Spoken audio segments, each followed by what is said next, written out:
एक पिता अगर उसकी बेटी कुंवारी रह जाए तो उसको अगले जन्म भी वो भार ही रहेगा, बोझ रहेगा। ठाकुर मेरी एक बेटी है, कि ठाकुर मेरी एक बेटी है, मैं चाहता हूँ जीते जी उसके हाथ पीले कर दूं, एक सुयोग्य वर को समर्पित कर दूं। इस पिता का भार, इस पिता के दिल का भार कम हो जाएगा। मैं एक सुयोग्य वर आपसे मांग रहा हूँ। मैं जानता हूँ कि भुवन श्रेष्ठ है, भुवन सुंदर, तुमसे सुंदर कोई वर इस बेटी के लिए नहीं होगा। मैं अपनी बेटी का दान आपके लिए करना चाहता हूँ, स्वीकार करो ना ठाकुर, मेरी बेटी को स्वीकार करो।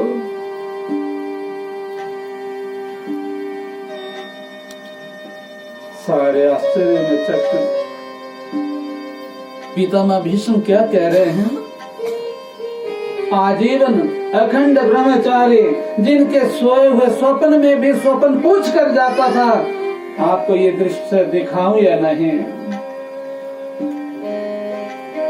वो अखंड ब्रह्मचारी आज अपनी बेटी का कन्यादान करने जा रहा है। ये क्या हो रहा है? मेरे गोविंद मुस्कुराए, जान गए हृदय के भावों को, भक्त के भाव को जान रहे हैं। पूछा, पितामह अगर सुयोग्य वर चाहिए तो पुत्री कितनी योग्यता वाले है? कहा, मेरी पुत्री बहुत सुयोग्य है, मेरी बेटी बहुत सुयोग्य है, आप जैसा वर उसको बिल्कुल उचित है। कितनी सुयोग्य है? कहा, इतिमति रूप विकल्पिता वितृष्णा। अपनी पुत्री का परिचय दे रहे हैं, अपनी पुत्री का परिचय दे रहे हैं। ये मेरी बुद्धि रूपी पुत्री वितृष्णा है, इसमें न वितृष्णा है, न कोई और तृष्णा है, न धन की, न राज्य की, न किसी की, न मुक्ति की इच्छा है। प्रभु मेरी बुद्धि रूपी पुत्री आपके चरणों में यदि समर्पित हो जाए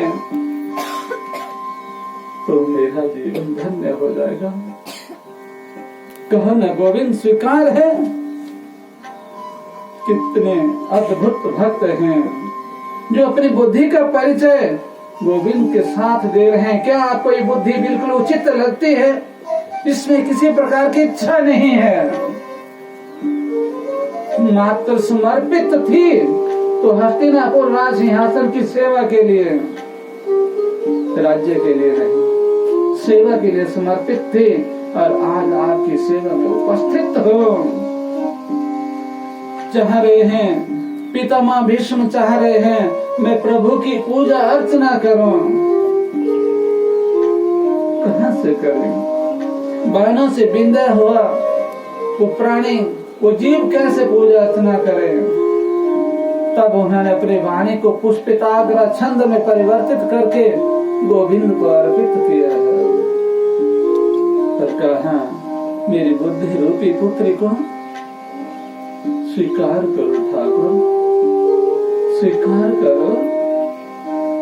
गोविंद मुस्कुरा रहे हैं। देखते ही देखते पितामह भीष्म से एक दिव्य ज्योति निकली और गोविंद के चरणों में समर्पित होके इस धाम में विलीन हो गए। सारे के सारे वो संत महात्मा देखते रह गए। धन्य है देवव्रत, धन्य है पितामह भीष्म। ऐसी मौत कोई महात्मा, कोई योगी नहीं पा सकता, जिसके समक्ष स्वयं गोविंद खड़े हों और वार्तालाप भी हो रहा हो और अपना प्राणांत भी कर रहे हों। कितना अटूट योगी है ये। कि कैसा भक्त है। सबने उनको प्रणाम करके विदा ली। आज मेरे गोविंद भी वहीं से विदा ले रहे हैं। द्वारका में प्रवेश करें, भव्य दिव्य स्वागत है। इधर हस्तिनापुर में उत्तरा के गर्भ से परीक्षित का जन्म हुआ और परीक्षित निरंतर चुप हैं या रोते हैं। किसी को भी देखकर मात्र रोते हैं और कुछ नहीं। ये क्या हुआ है? आंखें बंद कर लेते हैं, किसी को देखकर रोना प्रारंभ कर देते हैं। किसी ने बताया, जिसको देखकर किसने जन्म लिया है ना, उसको बुलाओ। तब श्रीमन नारायण द्वारकाधीश को बुलाया गया। उपस्थित हुए। परीक्षित मुस्कुराए, देखा यही है वो जिस लड़के का नाम विष्णु रात है। आज वो परीक्षा कर रही नहीं। यहाँ देखा ये नहीं, यहाँ देखा ये नहीं। ऐसे देखते देखते जब कृष्ण को देखा, श्री कृष्ण को देखकर मुस्कुराए, हाँ यही है जिसने मेरी गर्भ में रक्षा की है। मानो आंखों से नमन कर रहे हैं। परीक्षित बड़े हो गए। परीक्षित इतने बड़े हो गए, लगभग थोड़ी बहुत होश हो गए हैं। अपने दादा से बात करते हैं। दादा महाराज परीक्षित से बड़ा लगाव रखते हैं, अंतिम धरोहर है। और एक दिन वो भी आया जब मेरे गोविंद ने देह धाम को छोड़ दिया, इस संसार को छोड़ दिया। अर्जुन ने संदेश दिया और पांडव स्वर्गारोहण के लिए चल पड़े। इधर परीक्षित को राज तिलक किया। कहा, बेटा अब तुम राज्य को संभालो।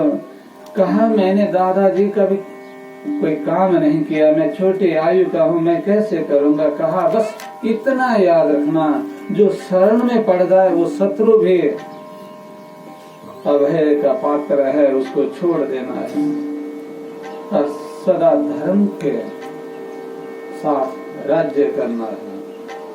धर्म, न्याय, न्याय के साथ राज्य करना है। हर राष्ट्र का एक न्याय होता है, जिसे हम संविधान कहते हैं, न्याय व्यवस्था होती है। कहा, ऐसे राज्य करना है आपने। परीक्षित कुछ बड़े हुए, दिग्विजय के लिए निकले। जिन चारों दिशाओं की तरफ दिग्विजय के लिए निकले हैं, राजा महाराजा जहाँ और देशों के हैं, उन्होंने बस उन्हें कर देना स्वीकार कर लिया कि बस हम आपकी स्वाधीनता स्वीकार करते हैं। चारों तरफ इस सप्तद्वीप वसुंधरा पर एकमात्र राज्य है तो परीक्षित का है। एक दिन वो भी आया जिस बालक की भगवान ने गर्भ में रक्षा की थी 9 महीने। ऐसा महाभागवत वो बालक जिससे अपराध हो गया। अपराध हो गया। क्या अपराध हुआ कि उसने अपने राज्य में रहने के लिए कलयुग को शरण दे दी। नहीं, अपराध नहीं हुआ, जानबूझकर कलयुग को शरण दिए। कहा, अब आ जाओ, स्थान दिए और उन स्थानों में तुम रहो। क्यों दिए? कहा, कलयुग ने कहा, मुझ में दोष ही दोष है। बस एक गुण है, मात्र एक गुण है, छोटा सा गुण है। कल युग में यदि व्यक्ति चाहे खुशी से ले, चाहे गमी से ले, जैसे भी नाम ले, उसका कल्याण हो जाता है। इस खुशी में परीक्षित ने उनको स्थान दिया। किस खुशी में? कि मेरी प्रजा का भला होगा। मेरी प्रजा के पास समय कहाँ है? कहाँ है समय? सब व्यस्त ही व्यस्त हैं। अब तो महाराज साहब जी ना जाने कहाँ कहाँ फोन करते हैं, आओ भाई आओ, ना जाने कहाँ कहाँ निमंत्रण दिए। लगभग 3 साल से निमंत्रण दे रहे हैं कथा सुनने के लिए। अब आप ही जानो समय कहाँ है, सब व्यस्त हैं। इस कारण परीक्षित ने कहा कि कलयुग तुम आओ मेरे राज्य में निवास करो। यदि कोई अपने जीवन को संभालना चाहे तो तुम्हारी शरण में वो अपने जीवन को थोड़े से समय में भी संभाल सकता है। परीक्षित ने कलयुग को शरण दे दी। आपको शायद बुरा लगेगा, अटपटा लगेगा, मैं भाव को स्पष्ट कर रहा हूं। कलयुग को शरण दे दी।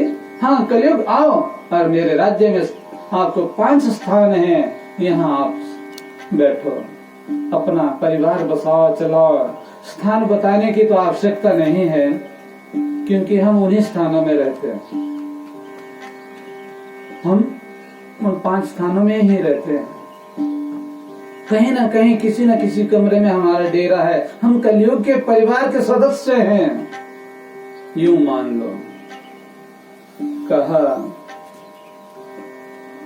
इतनी अच्छी बात है कलयुग की कि थोड़ा सा नाम लेने से उसको मुक्ति मिलती है। सोचा कलयुग को देखें तो सही, ये सच में मुक्ति दिलाता है या नहीं। एक दिन महाराज परीक्षित ने अपने दादा भीम और अर्जुन के द्वारा लाया हुआ जरासंध का मुकुट उसको धारण किया। कहा था अनीति पूर्वक कमाए हुए धन में भी कलयुग का वास होगा।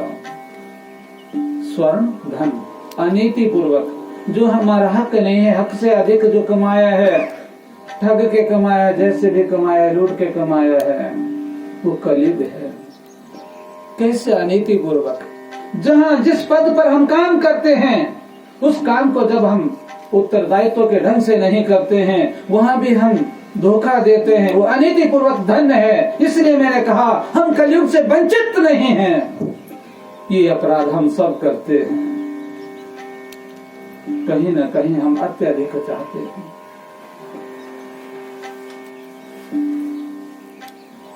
आज जरासंध के मुकुट को सिर पर धारण किया है। अब कलयुग का संपूर्ण साम्राज्य हो गया है। चक्रवर्ती सम्राट के सिर पर भी जब कलयुग आ गया है तो और कहाँ कमी रहेगी। चल पड़े, आज शिकार खेलेंगे, आखेट के लिए जाएंगे, वन में जाएंगे, ना जाने कौन सा आदेश उद्घोषित हो गया। चल पड़े, वन में चल पड़े, निरपराध प्राणियों को मारा, एक को नहीं ना जाने कितनों को मार डाला। आवश्यकता से अधिक धन भी पाप है, अन्न भी पाप है। संग्रहित कुछ भी वस्तु अपने पास रखी हुई आवश्यकता से अधिक पाप है। किसी और के काम आ जानी थी। आपके पास अन्न अधिक है, बेच डालो, कोई भूखा खा लेगा। धन अधिक है, उसको कहीं नहीं लगा सकते तो बैंक में डाल दो, वहां से तो वो चलेगा, कहीं ना कहीं किसी के काम आएगा। अपने पास अधिक न रखो। इतने जीवों की हिंसा कर डाली, इतने जीवों को मार डाला। अब तो बस आंखों के आगे बस शिकार ही शिकार दिख रहा है। आंखों में, हाथों में बस नशा सा हो गया है। जो कुछ है उसको मार डालो, मार डालो। थक गए परीक्षित, अपने साथियों को छोड़ दिया है और पथ भूल गए, मार्ग भूल गए। हाँ, ऐसा ही होता है। अपने साथियों को छोड़ दिया, उस ज्ञान वैराग्य आदि विवेक को छोड़ दिया है और कलयुग का साया पड़ा है। पथ भ्रष्ट हो गए हैं। अनेक जीवों को मारे, पथ भूलना ही है और क्या है। मार्ग भूलना ही है, पथ भ्रष्ट हो जाना। अनीति पूर्वक कार्य करना ही पथ भ्रष्ट होना है, पथ को भूल जाना है।